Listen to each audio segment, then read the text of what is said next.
Summary of Atlas Shrugged. A philosophical tale about the failures of government coercion, by Ayn Rand, written and narrated by JANKY Mind. Introduction. Atlas Shrugged immerses you in a haunting portrayal of an America plagued by dystopia, where economic vitality withers and societal foundations crumble. Within this intricate tapestry, you'll cross paths with determined titans of industry and conniving bureaucrats, all while confronting the enigmatic query, who is John Galt? Brace yourself to grapple with profound philosophical undercurrents of capitalism, individualism, and self-interest intricately woven into this labyrinthine fusion of economics, politics, and human fortitude. Since its inaugural release in 1957, Atlas Shrugged has exerted a profound sway over innumerable readers. Anchored in a dystopian American landscape, it delves profoundly into Rand's distinctive objectivism philosophy and ideological framework that elevates personal freedom and accomplishment to its forefront. It casts an unflinching gaze upon the stifling effects of governmental dominion and collective orthodoxy on the human essence and inventive spirit. The personas it portrays are resolute and fervent, battling against prevailing currents to pioneer and flourish in a realm that frequently seeks to hinder their progress. Yet, Atlas Shrugged is more than a mere narrative. It constitutes a searing evaluation of political and economic constraints, and an enduring tribute to human potential. Whether your interests gravitate towards economics, politics, or the enthrallment of tales depicting personal tenacity against adversity, this opus is indispensable reading. It beckons us to question the existing order and reconsider the essence of true liberty. Chapter 1. Embarking on the streets of New York City alongside Eddie Willers, a distinguished special assistant at the colossal Taggart Transcontinental Railroad, we find ourselves immersed in a vivid tapestry. A solitary, tattered figure halts Eddie's journey, injecting it with enigma through the cryptic inquiry, who is John Galt? Against the backdrop of America's precipitous decline, this question looms as a poignant emblem of desolation and futility. Amid the decaying storefronts that once adorned the bustling Fifth Avenue, Eddie's steps are accompanied by a disconcerting pang. This pang echoes the nation's fading industrial prowess and the unsettling slump in his employer's revenues. A discourse unfolds between Eddie and James Taggart, the present-day president of the railroad, a figure possessing an air of unearned authority. Their conversation gravitates towards the dire state of the Rio Norte line, a lifeline to the last bastion of industrial vitality in America, Colorado. Within this state resides Ellis Wyatt, a trailblazer who has unearthed a revolutionary technique for extracting oil from shale. For Eddie, the survival of Colorado stands as the cornerstone of the nation's future, with Taggart Transcontinental, fortified by new railroads, holding the key. Enter Dagny Taggart, sister to James and Eddie's superior, an embodiment of unwavering determination intertwined with technical brilliance. Unwilling to allow her brother's ineptitude or society's regression to dictate her path, she strides forward.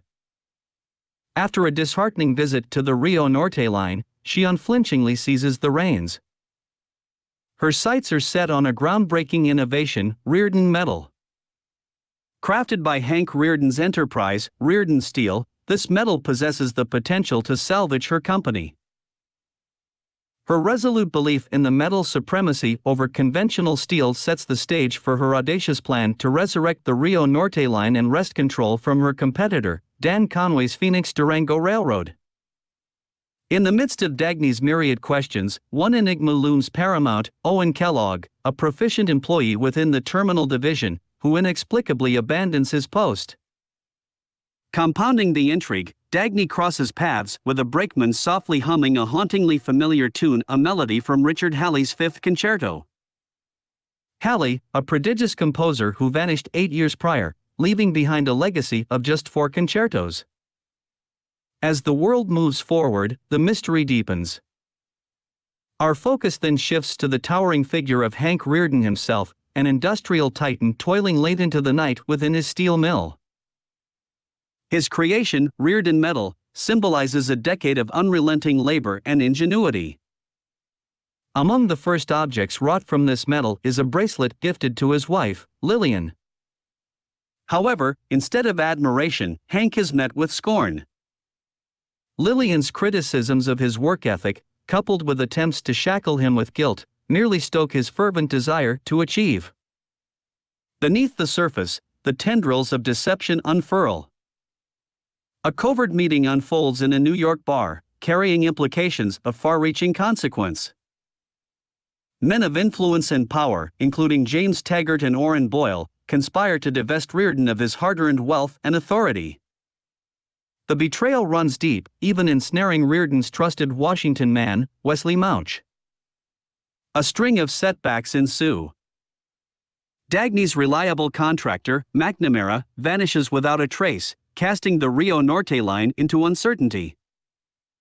The anti-dog-eat-dog rule, sanctioned by the National Alliance of Railroads, threatens to dismantle the Phoenix-Durango Railroad, leaving Taggart Transcontinental as the sole freight transportation option in Colorado. Yet, Ellis Wyatt, the impassioned oil magnate, demands efficient rail service to sustain his enterprise, plunging Dagny and Reardon into a race against time. In the distant realm of Mexico, the debacle surrounding Francisco de Anconia's San Sebastian mines, a venture promising opulence but delivering naught, sends shockwaves through the world.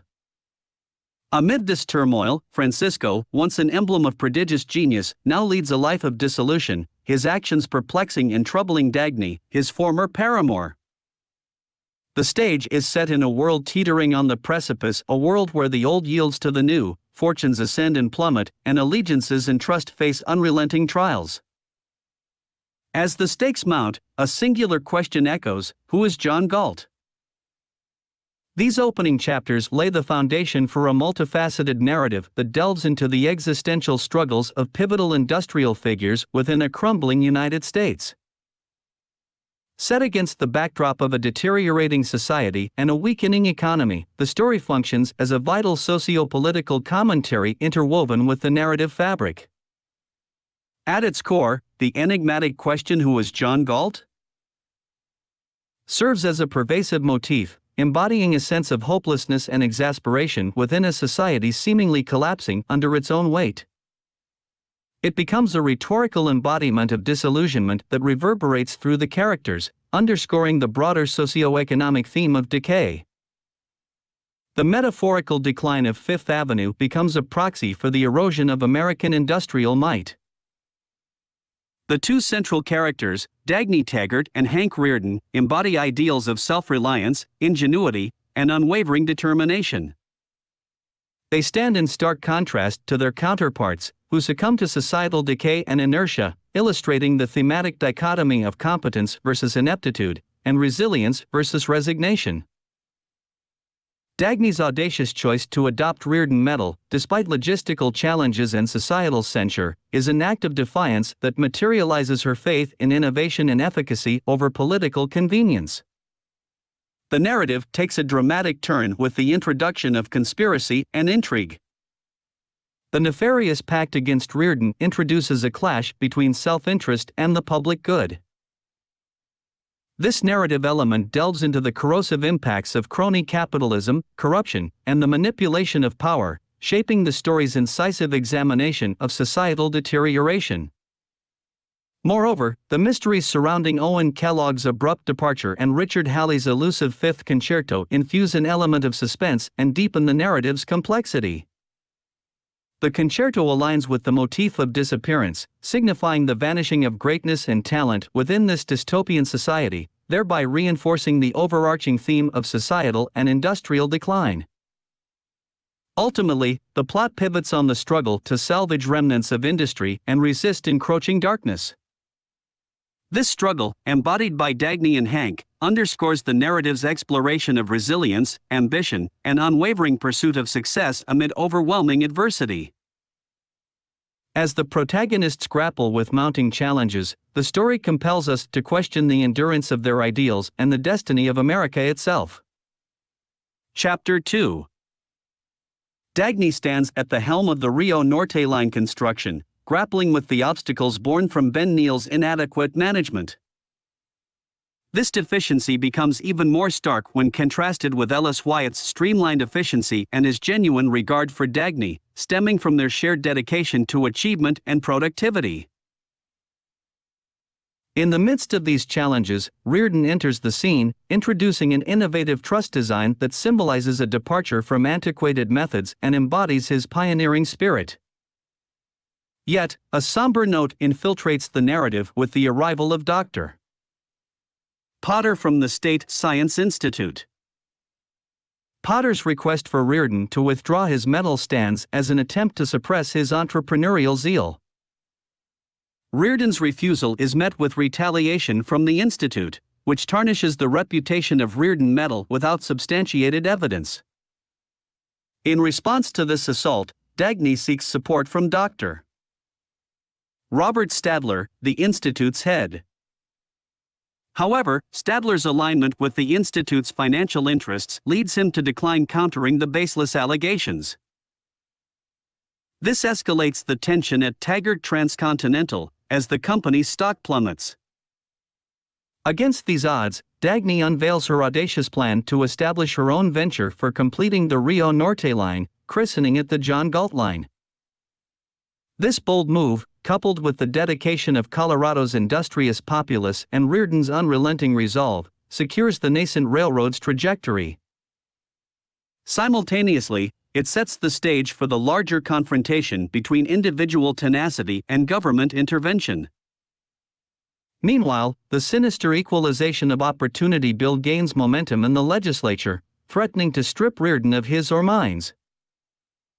Wesley Mouch, once a confidant, now a turncoat, fails to forewarn Reardon, delivering another blow to the entrepreneur. Nevertheless, Reardon's resourcefulness prevails, as he manages to sell his mines in time, blunting the bill's impact.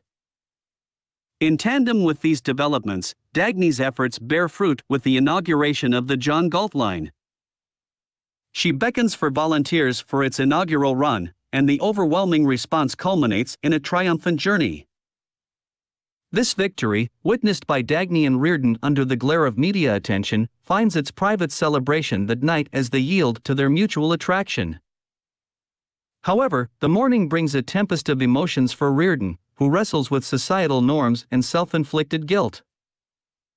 Dagny, embodying poise, stands by him, defending their relationship and defying society's moral expectations. Concurrently, James Taggart fritters away his time manipulating Cheryl Brooks, a naive shopgirl smitten with him. These interwoven narratives converge as Dagny and Reardon embark on a vacation, leading them to the ruins of the 20th century motor company. Here, they unearth the remnants of a once revolutionary motor, igniting their resolve to unearth the inventor. This event propels the ongoing conflict between human spirit and institutional tyranny. This section of the novel continues to plumb the intricate struggles and triumphs of Dagny, Reardon, and their allies and antagonists, marking pivotal junctures in their odyssey towards self-reliance and defiance against societal degradation.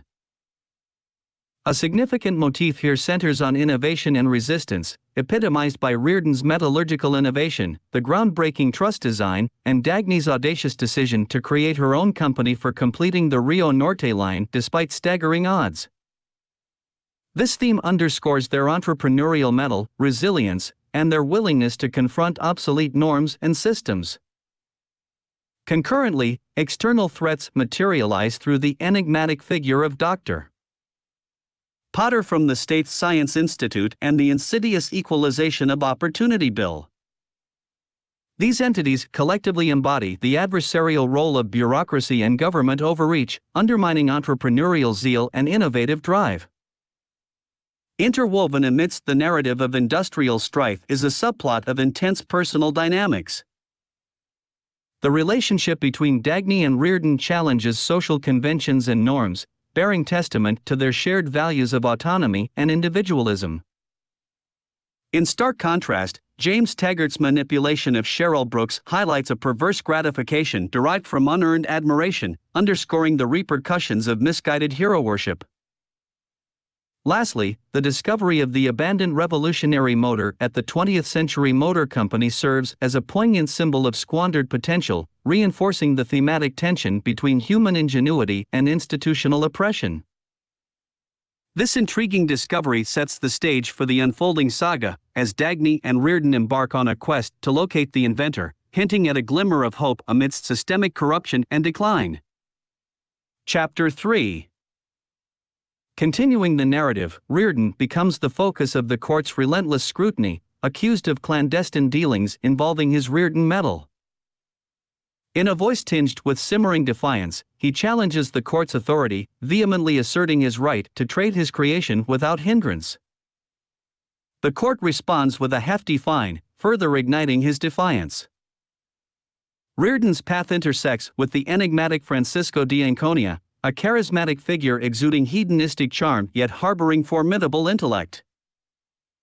Their encounter revolves around a copper deal for Taggart Transcontinental, but it's upended by the pirate Ragnar Danaskjold, who disrupts the transaction by sinking the copper-laden ships. This sparks tensions between Reardon and de Anconia. Subsequently, Danaskjold's relentless onslaught cripples the U.S. copper industry, and even the stalwart Reardon steel succumbs to its first major failure. As copper reserves dwindle, Reardon's ability to produce essential metal rails for Taggart Transcontinental's crumbling mainline vanishes, resulting in a series of catastrophic train wrecks and crippling financial losses. This forces Dagny to make the agonizing decision to shutter the Rio Norte line. The tidal wave of economic collapse engulfs James Taggart as he grapples with preserving his railroad company amidst political pressures. In a bid to strike at Reardon, the source of his anxieties, he extracts damaging information from Reardon's wife, Lillian, who exposes Reardon's secret affair with Dagny. In tandem, Directive 10-289 emerges, a suffocating policy wielded by influential figures in Washington. This directive seeks to freeze the economy, locking workers in their current roles and stifling innovation or introduction of new products. The government confiscates Reardon's patent and coerces him by threatening to reveal his affair with Dagny. The narrative then circles back to the enigmatic pirate, Danaskjold, who offers Reardon gold bars as restitution for oppressive taxes. A devastating train accident strikes the Taggart Tunnel, summoning Dagny back into action. In an intimate encounter at her mountain retreat, Francisco de Anconia unveils his clandestine agenda to Dagny. He's deliberately sabotaging his own company to thwart government exploitation. His plea for Dagny to abandon the railroad falls on deaf ears, as her duty to save her company holds her captive. Dagny also learns that her assistant, Quentin Daniels, intends to resign to construct a secretive motor. Could this motor be the one she discovered at the 20th Century Motor Company? Dagny's quest to reach Daniels before he vanishes, akin to the vanishing intellectuals before him, culminates in a plane crash. She awakens in a mysterious valley that unravels the mystery of the missing intellects. John Galt has created a sanctuary for the world's finest minds, those who've chosen to strike against a suffocating society. Amid this hidden haven, Dagny reunites with faces that had vanished from her world, including Ellis Wyatt and Francisco de Anconia. Here, amidst rebellion, Dagny takes on the role of Galt's housemaid, a choice born from her unyielding determination. Her experiences within the valley's community and their distinctive beliefs form the bedrock of her time there. Despite their divergent ideologies, Dagny and Galt's profound affection blossoms. However, her lingering sentiment for de Anconia adds complexity to the tapestry of love and loyalty. Reluctantly re-entering mainstream society, Dagny confronts an increasingly dictatorial government. Meanwhile, de Anconia concludes his subversive dismantling of his own mines, exiting the conventional economy. He convinces Reardon to join the strike, culminating in their successful defense against a hostile takeover of Hank's steel mill. Galt, bound by his affection for Dagny, follows her to New York. There, he seizes a national radio broadcast, expounding the philosophy of Objectivism. As the government crumbles under its own ineptitude, it captures Galt and subjects him to torture in a futile attempt to bend him to their cause.